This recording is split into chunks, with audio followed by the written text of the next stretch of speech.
generation rose to face the great challenges of our time.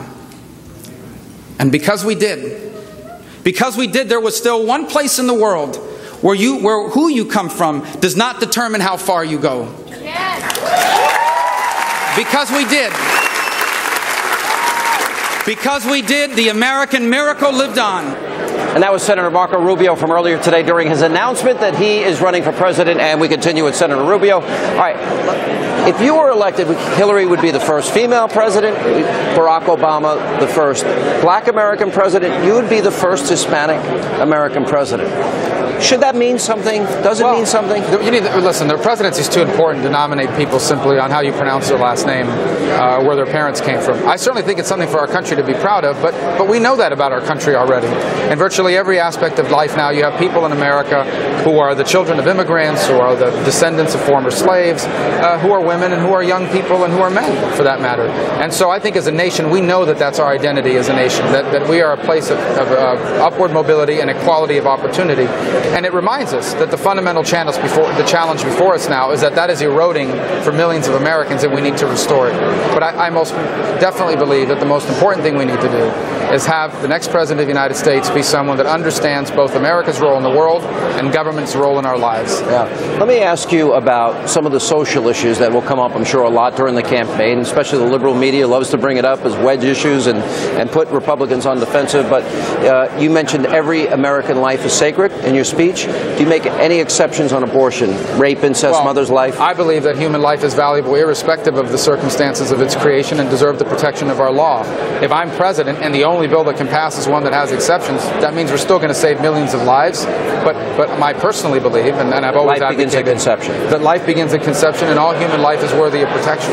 Let's talk about the Indiana Religious Freedom Restoration Act, or the Arkansas Religious Freedom Restoration Act, or the one that Bill Clinton signed in 1993, became a big issue in Indiana. What is your reaction to that, and what do you do when it's religious freedom and it goes against?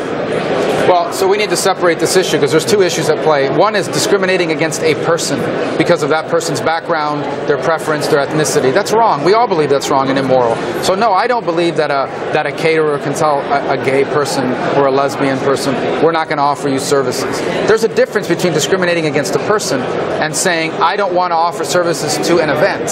A same-sex wedding is an event. It is not a person. It is an event that is going on. And I don't think you can force someone to participate or provide professional services to an event that goes contrary to the teachings of their faith. In fact, forces them to violate their own religious conscience. In other words, that would be constitutional, the free exercise thereof in your mind? Absolutely. The free exercise of religion doesn't just mean the exercise of it in your home. It means to exercise it in your life.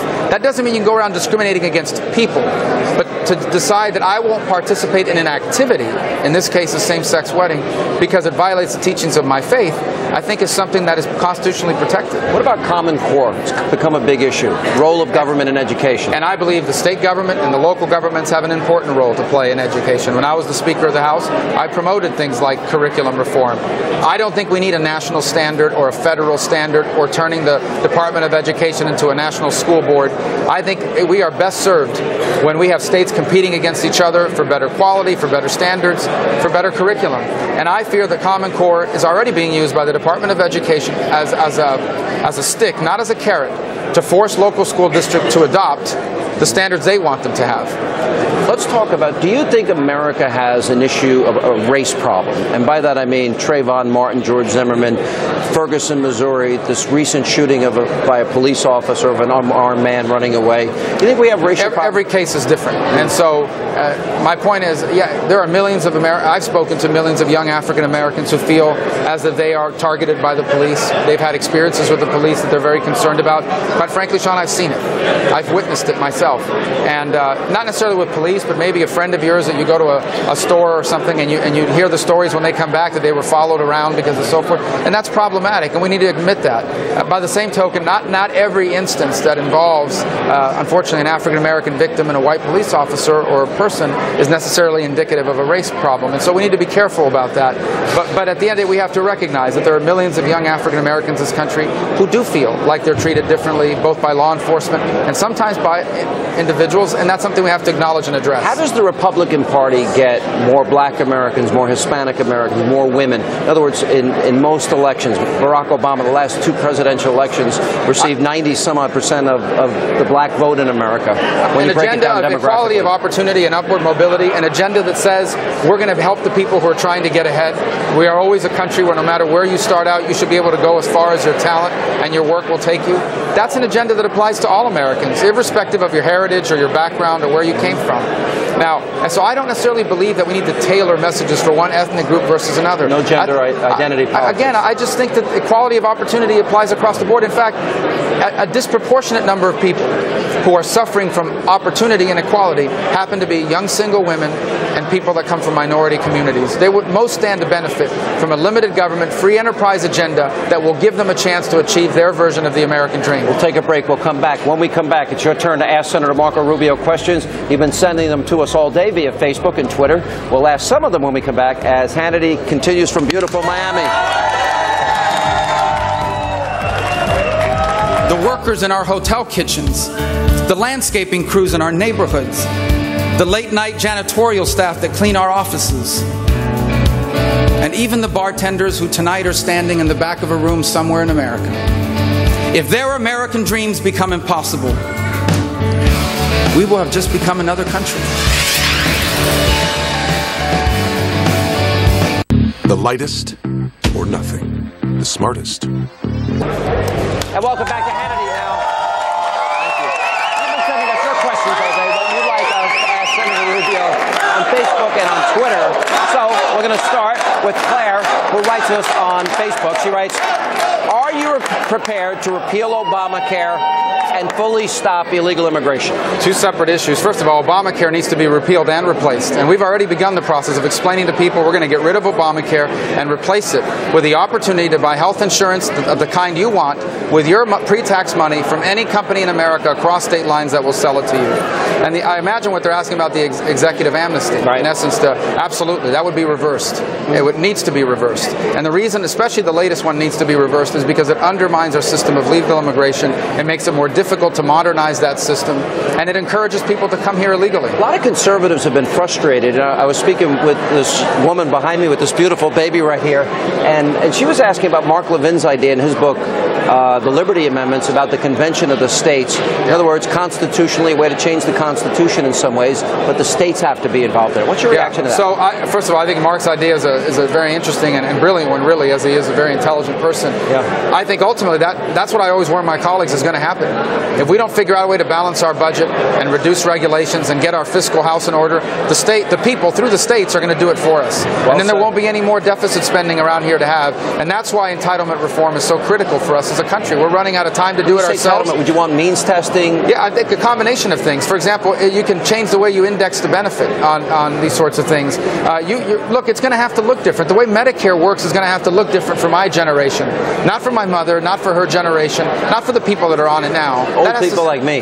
Well, you're right on the edge. Yeah, but my point is that my generation is going to have to accept that our Medicare is going to be the best thing in the world. It's just going to be different than our parents. All right, Stacy writes on Facebook, tell us what you can do for this country, and I don't want to hear what your opponent can't do. I want to hear what are your top item agendas. So there are 3 things we need to do. Number 1, we need to have a globally competitive economy again, the best one in the world. We're going to do tax reform. I've introduced that already. Regulatory reform. I've introduced it.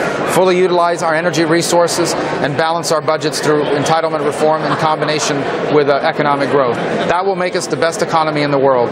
Second, we're going to reform higher education so that people don't graduate from school anymore with loans and degrees that don't lead to jobs, so that people who have to work full-time and raise a family can get the skills they need for a better job. So we graduate more kids from high school ready to work as welders and electricians. Yeah. And the third thing that we have to do is we have to reinvigorate the American military might. I want to go to question 5, if I can, back in New York, and this is a Twitter question. Senator Rubio, what distinguishes you from the other candidates for us to vote for you? Well, that's an interesting question because I think we have a very strong field, and I think that's good for the Republican Party and good for America.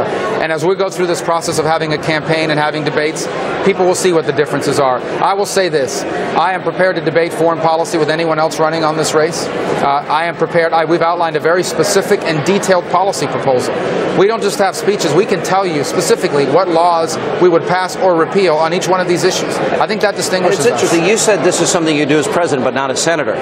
Which issue? In other words, on all the issues you feel, and one of the reasons you made this decision is you feel that you cannot do these things as a senator. I believe that I believe a senator can help lead this country into the 21st century, but I think only a president can lead the country into the 21st century, and that's what we need to do now. Let me go to question number 4, another Twitter question, if we can.